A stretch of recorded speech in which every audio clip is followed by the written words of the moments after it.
Buenas tardes, hermano. Aquí su hermano Anthony Castillo desde la casa queriendo impartir una palabra de enseñanza, hablando del reino, el hablador del reino.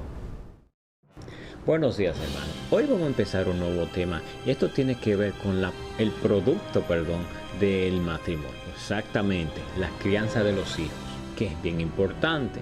Entonces, hermanos, vamos a ver qué dicen las escrituras para descubrir y finalmente entender sobre este asunto, sobre la crianza de los hijos. Pero hermanito, deje de estar alargando el cuento. Diga cuántos chancletazos que yo tengo que soltarle al hijo mío. Es que la Biblia dice que yo tengo que darle, porque es que me tiene al volar. Hermanita, es que es imposible que hagamos una casa cuando no tenemos los materiales precisos. Hermanita, es imposible que nosotros hagamos una casa cuando no tenemos los materiales básicos.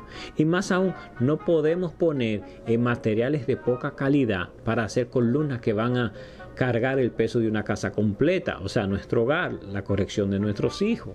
Porque si no, se nos va a derrumbar la casa, hermana.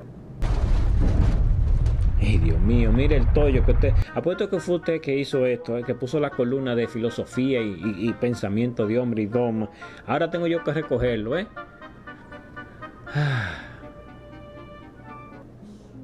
¿Qué son principios de autoridad? En todo el Antiguo Testamento y el Nuevo Testamento podemos ver que Jesús, nuestro Señor, sobresalió en cuanto al ejercicio y el conocimiento de la autoridad. Obviamente esto fue producto del nivel de dominio propio que Jesús tenía para caminar en este principio. A propósito, dichos principios son tan importantes para todos los relacionados con los planes que Dios tiene para nuestras vidas. Indiscutiblemente, este sistema de autoridad es tan delicado que no podemos deshonrar a ninguno de ellos porque no va a funcionar. La forma más sencilla de explicarlo sería de esta manera. Un ejemplo, si yo decido no pagar las cuentas de la luz a fin de mes, no voy a tener servicio eléctrico. O sea, los circuitos eléctricos de la casa no tienen nada que ver físicamente con la factura de la luz. Sin embargo, si no pagamos la factura, no hay electricidad en nuestro hogar. De la misma manera funcionan los principios de autoridad en el reino de Dios. Por este motivo, si conocemos el sistema de autoridad, podemos ejercer y aplicar con el fin de conseguir los resultados que obtuvo Jesús. En cuanto al sistema de autoridad, está compuesto por varios elementos que más adelante voy a explicar. De hecho, dentro de estos elementos hay más principios que se deben cumplir en su totalidad para que podamos conseguir los objetivos que Dios tiene en nuestras vidas. Ahora, ¿pero qué es la autoridad? Para empezar, la autoridad es el derecho que tiene o que se le da a una persona para ejercer derecho legal sobre alguien. Básicamente, este derecho en cuanto a la iglesia es para desatar el poder declarando una palabra en fe. De esta manera conseguiremos traer soluciones y así establecer el reino de Dios en la tierra. Por otra parte, debemos conocer el resultado que nos puede traer el ofender la autoridad para evitar fracasos devastadores. Por consiguiente, el transgredir a las autoridades, por más simple que sea, es equivalente a rebelarse en contra de Dios y su palabra. Después de todo, es imperativo recordar que Dios es fiel a su palabra. Sobre todo, hermanos, Dios no puede ser burlado y de su soberanía nadie está exento. Para poder ejercitar la autoridad, hay que tener prudencia y sabiduría para entender cómo, cuándo y dónde se puede ejercer. El no tener la menor idea de estos tres elementos sobre la autoridad nos dejará sin potestad. Para dar mejor claridad al ejercicio de la autoridad, veamos este ejemplo.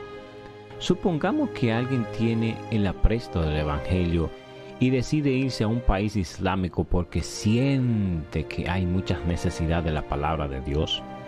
Pues obviamente estará en un 99.99% de riesgo en perder la vida a causa de no tener dirección del Espíritu Santo en cuanto a cómo, cuándo y dónde. Hay que dejar claro que esto no es la voluntad de Dios para nosotros, aunque sea un mandamiento, porque la idea es que propaguemos el mensaje del reino, pero no que muramos empezando. Por otro lado, Nosotros como creyentes debemos tener un indicativo para guiarnos por el camino correcto y poder ejercer la autoridad sin perderla. Por lo tanto, si sabemos la forma, pues conoceremos nuestro primer elemento, que es el cómo ejercerla. Si vamos a Génesis 2:16, cuando Dios le delegó al hombre de que no comiera del árbol del bien y del mal, en ese caso podemos ver cómo Dios expuso su autoridad y no la impuso.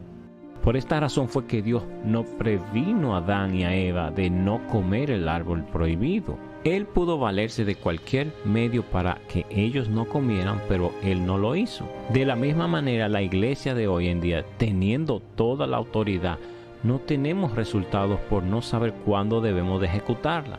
Esta causa antes mencionada se debe a que declaramos verdades que están en la Biblia, verdades circunstanciales, en el tiempo equivocado para complacer nuestro ego y capricho. Esta inmadurez en nosotros solo muestra la falta de sabiduría que hay en nosotros. Y la falta de sabiduría está en proporción de la verdad iluminada que está ausente en nuestras vidas. En conclusión, debemos tener iluminación de la palabra para poder exponer nuestra autoridad y alcanzar el objetivo que desea el Espíritu Santo.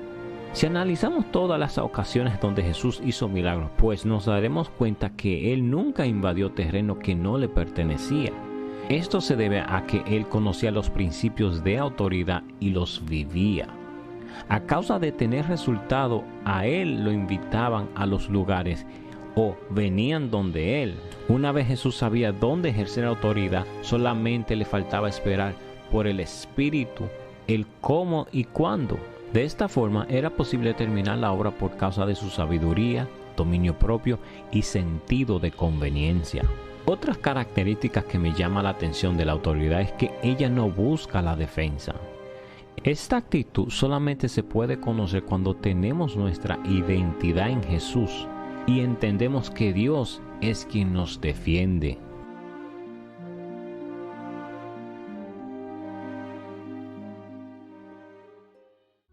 Ok, hermano, ya que vimos lo que es autoridad y lo que el orgullo también puede hacer en la vida de nosotros para nosotros corregir nuestros hijos, ahora entremos a ver qué es la mayordomía y analizaremos brevemente, claro, porque más adelante vamos a hablar sobre este tema pero a más profundidad y así lo desmenucemos más profundo. Entonces pasemos a ver lo que es la mayordomía. ¿Qué es mayordomía? El significado de la palabra mayordomía es simplemente un agente que está a cargo o administra los bienes del dueño. Ahora, si usted es una persona que está sin trabajo y no tiene ninguna participación en un ministerio eclesiástico, por decir algo, entonces usted se estará preguntando, pero ¿de qué mayordomía usted me está hablando, hermano? Si yo estoy más roto que una botella y no hablo en lengua. Bueno, lo que pasa, hermano, es que lamentablemente durante siglos la religión ha hecho daño al cuerpo del Señor al no conocer estas verdades tan básicas. Pero antes que avancemos un poco más, hermano, permítame leerles unos pasajes bíblicos para así tener un fundamento en la palabra de Dios y de esta forma encaminarlo para que usted pueda profundizar aún más en lo que es mayordomía. El primer verso es Génesis 1:1 y dice: en el principio Dios creó los cielos y la tierra.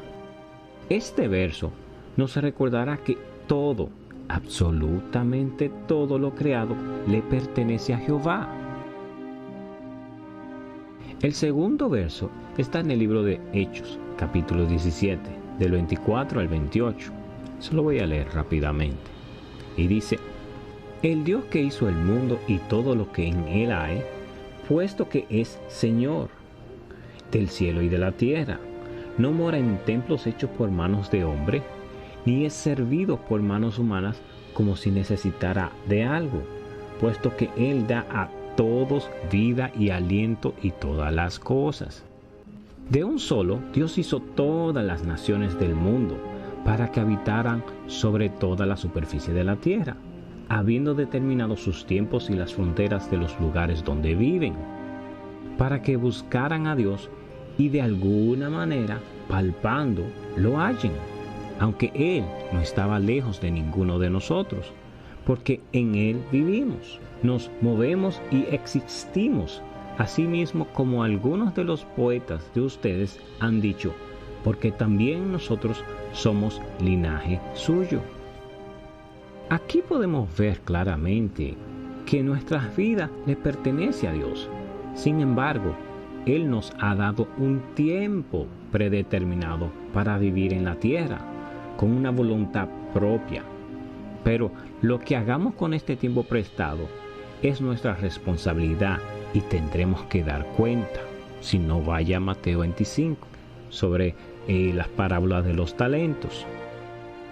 Otro punto que quiero mencionar. La palabra Señor es del griego kurios, que significa supremo en autoridad y tiene varios significados. Está soberano, ungido, amo, dueño, controlador, Señor.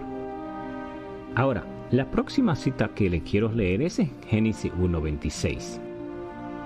Y dijo Dios, Padre, Hijo y el Espíritu Santo, hagamos al hombre a nuestra imagen, conforme a nuestra semejanza, y ejerza dominio sobre los peces del mar, sobre las aves del cielo, sobre los ganados, sobre toda la tierra, y sobre todo reptil que se arrastra sobre la tierra. En este verso que le acabé de leer, quiero hacer énfasis en algo, aunque está de más explicarlo, pero quiero que preste atención a la palabra ejerza dominio. En hebreo se usó fue el término radá, que indica subyugar, dirigir, enseñorear, mandar, tomar. Por último, tenemos a 1 Corintios 3:9 y dice, porque nosotros somos colaboradores en la labor de Dios y ustedes son el campo de cultivo de Dios, el edificio de Dios. Entonces, ¿qué concluimos con estas citas que le mencioné? Primero, que Dios es el dueño de todo, Génesis 1:1, aún de nuestras vidas, y es el quien sostiene toda la creación, Hechos 17, de 24-28. Él nos hizo a su semejanza y nos delegó la autoridad para que administremos toda la tierra y todo lo que en ella hay, Génesis 1:26. Y aún más que eso, como hijos de Dios que somos, encontramos nuestro diseño de vida, o sea, la misión y la visión de Dios para con nosotros cuando ejercemos la mayordomía, trabajando en pro de su voluntad, con los bienes que Él nos ha dado. 1 Corintios 3:9. Entonces, ¿qué es lo que un administrador o mayordomo tiene de parte de Dios? Un buen administrador se ocupa de cumplir con las directrices de la voluntad de nuestro Padre Celestial, que está dictada en Génesis 1:28. O sea, ser fecundo, y esto es sencillamente ser fructífero, multiplicar, que esto es engrandecer lo más que pueda lo que se te ha entregado en tus manos. Tercero, llenar, o sea, seguir creciendo. No hay vacaciones, hermanos. En otras palabras, es que donde quiera que estés, te mantenga conectado al Padre para que seas un intercesor profético con el fin de convertir tu vida en una adoración al Padre. Cuarto, sojuzgar. Esto es juzgar toda obra en la tierra o en nuestro territorio para que se ejecute la voluntad de Dios. Crear una atmósfera de luz. Yeshua, donde quiera que iba, resplandecía y las tinieblas se iban. Y el mejor ejemplo es en el endemoniado Gadareno. Hermano, hasta aquí es la clase de hoy. Dios lo bendiga, Dios lo guarde. Lo veo en la Congregación Cristiana del Amor con nuestro pastor Fernando y Sonia Noyola. Bendiciones.